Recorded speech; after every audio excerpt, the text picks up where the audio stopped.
Hello everybody, welcome to the Smackdown review March 1st. Now I'm sorry this is a little late. Unfortunately, the way the weather has been, I've already sent a couple of reviews. I haven't been feeling well. So this is being done pretty much near Sunday.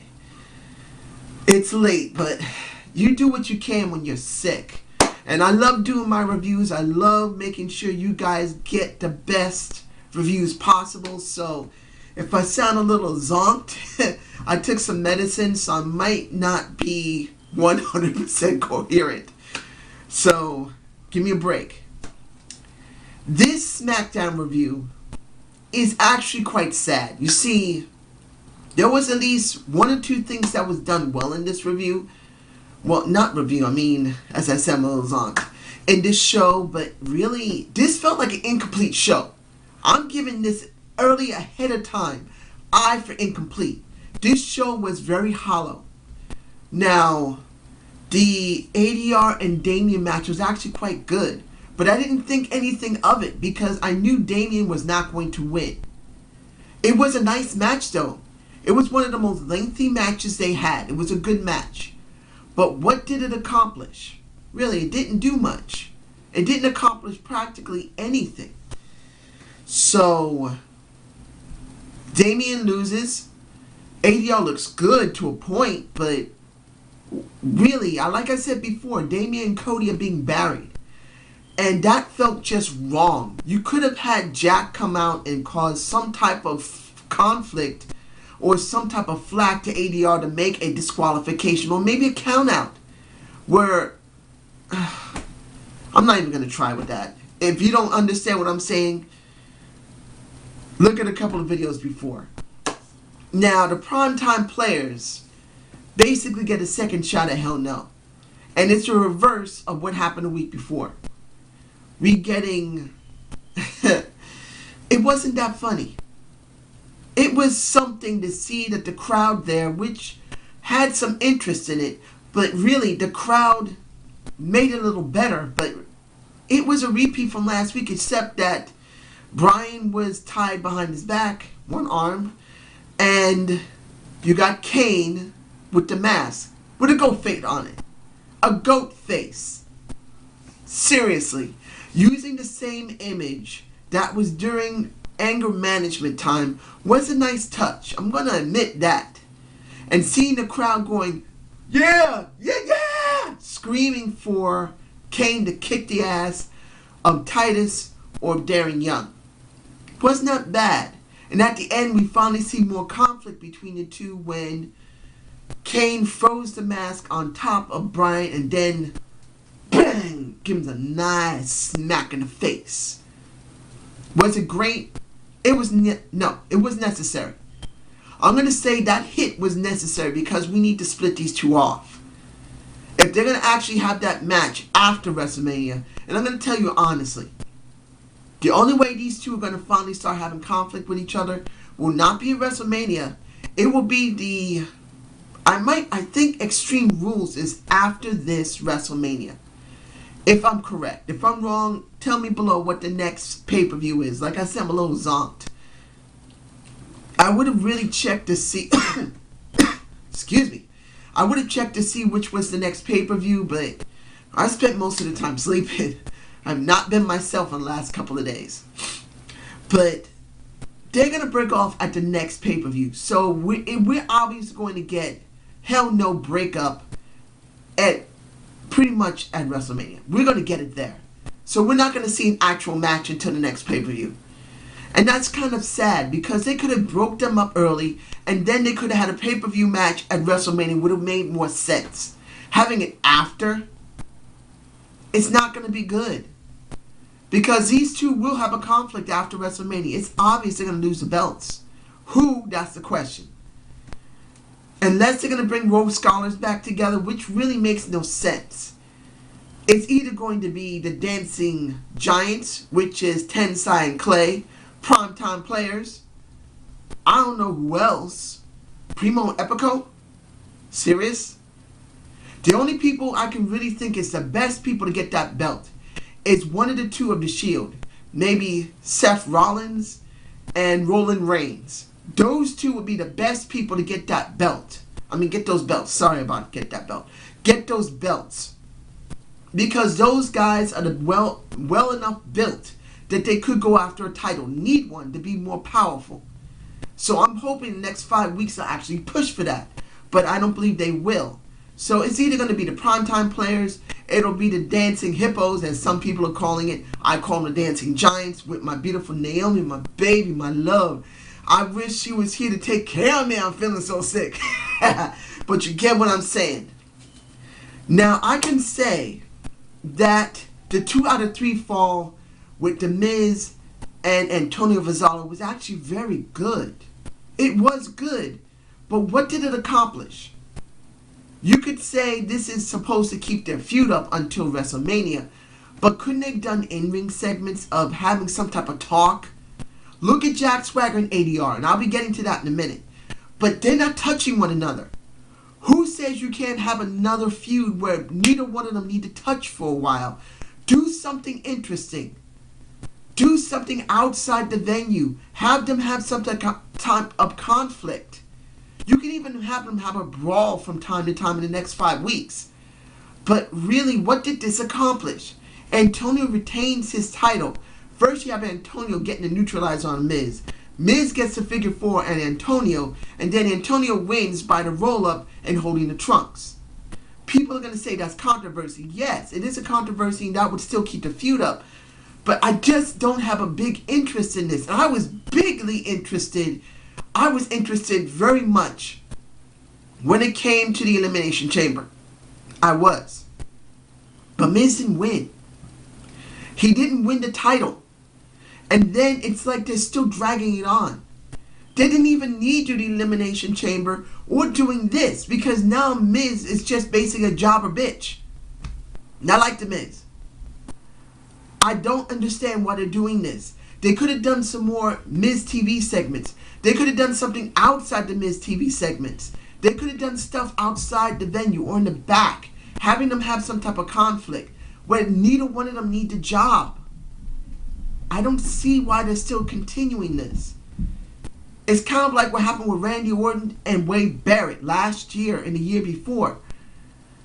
You thought it was going to be a good feud, and at one point it was, and then it dropped off because they kept letting Wade Barrett lose. Wade Barrett lose. Wade Barrett lose.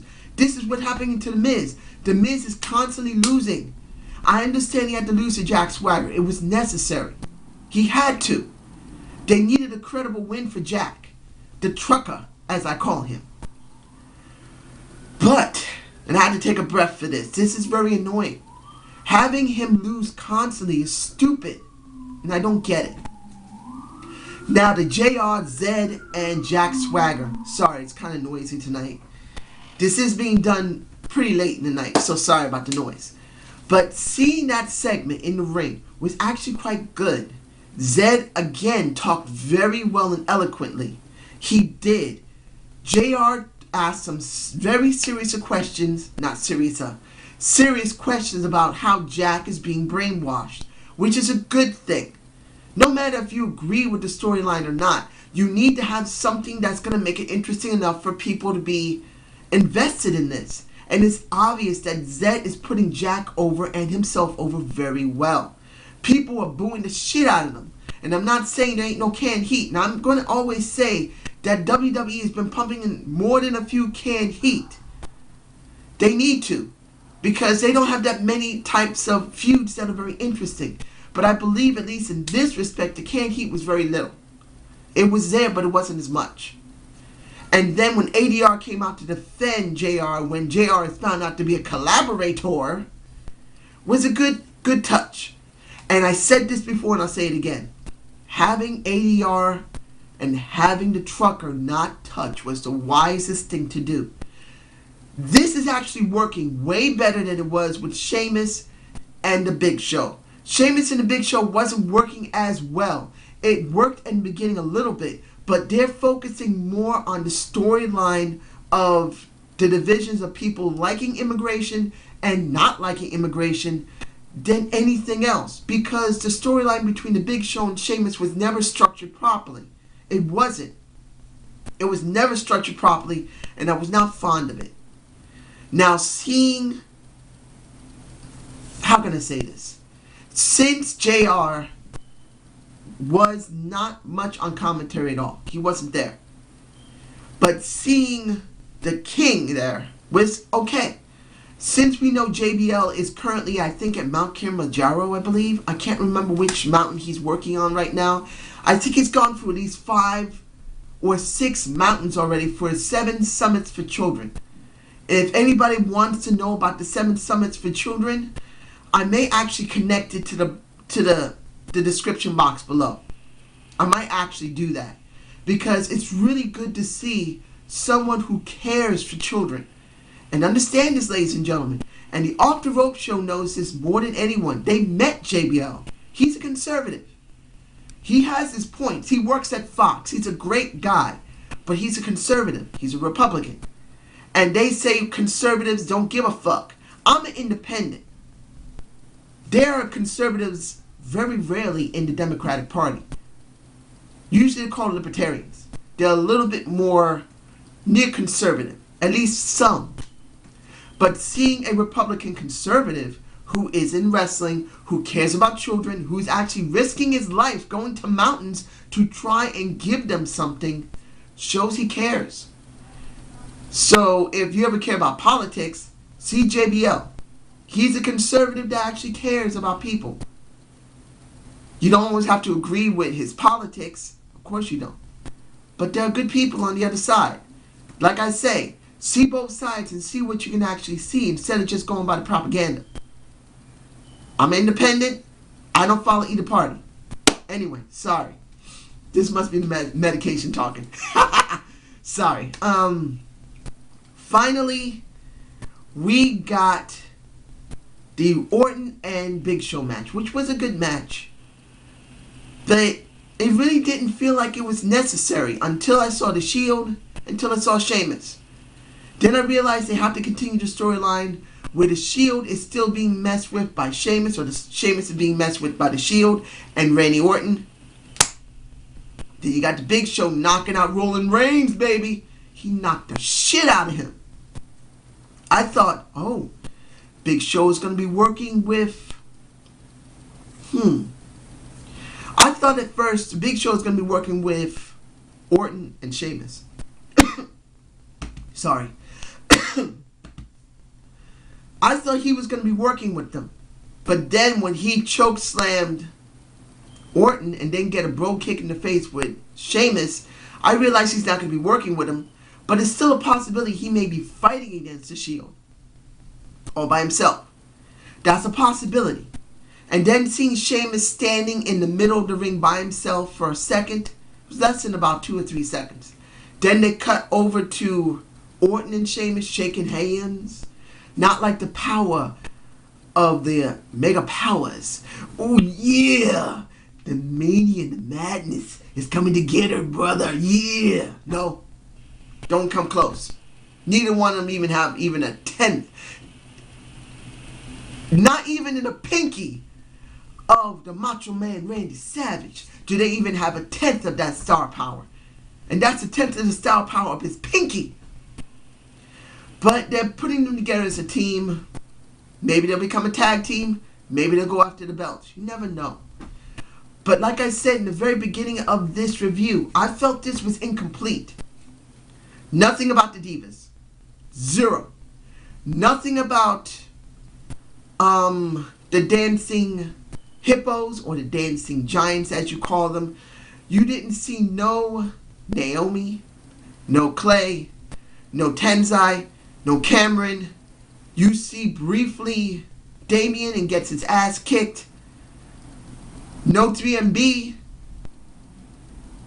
All those people that could have been shown during the time they did the segments of Punk and Cena.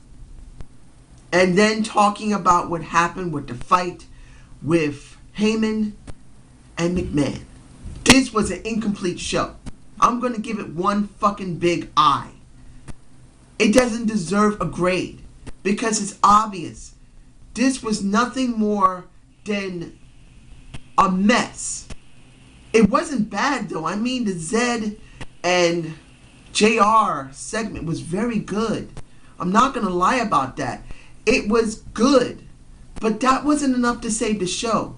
The 2 out of 3 fall with The Miz and Antonio really didn't make any sense. Why are you going to have Miz continuing the job, but then when they go to WrestleMania, it's a possibility he's going to win there? They needed to keep a controversy going, but that controversy of him holding on to the trunks was not enough. Hell no, doing the same thing as they did last week wasn't as interesting, even though the crowd was cheering. It was not enough. This was not enough of a show. That's why I'm giving it incomplete. I'm giving it an I. So I hope you enjoyed the Zane View. Subscribe and comment to my channel. I can't do the big over-the-top mess. I'm just too tired. If you love my shows or like my shows, give me a comment below what you think. I really like the comments. If anybody wonders, when I do my comments and I say thank you very much for the comment, you think I'm just kissing your ass. No, I'm not. Dude, it means a lot to me to hear that people want to even hear my opinion. I know this seems a little over the top. Maybe it is me being sick and the medication talking. But you know what? It's really actually me. I actually enjoy knowing that people like what I talk about. Or tell me there's something wrong or if I'm missing something. I'm not perfect at this. And I'm glad to be informed on stuff. If I miss a pay-per-view, or if, like with my TNA review, when I thought that Tessmacher or Hendrix or SoCal Val, or one of them was Spanish. I read somewhere that someone said they were Spanish. That was on a forum. But knowing that they're not Spanish, not even any one of them, I'm thankful. So I know. And I did check Miss Tessmacher's wiki, and it doesn't say she's Spanish. Doesn't mean she couldn't be, but it basically said she wasn't Spanish. And the guy who left a message there, I can't remember his name, but I thank you very much. You know who you are if you see this video. I do thank you for informing me that they're not Spanish. But as I said in that review, you need variety. Right now, the WWE is not giving us variety. And I hope they do eventually see the error of their ways and start giving us more stuff to work with. Because if you see this show, it wasn't that good at all. It was incomplete to me. It wasn't a bad show, but there was so much missing from it. The segments of the 2 out of the 3, the JR and Zed segment, even the ADR with Damien was not enough. Or even at the end with the Shield was still not enough. It felt incomplete. So I hope you have a good night. Sorry for the botch. Hope you have a good night. Take care.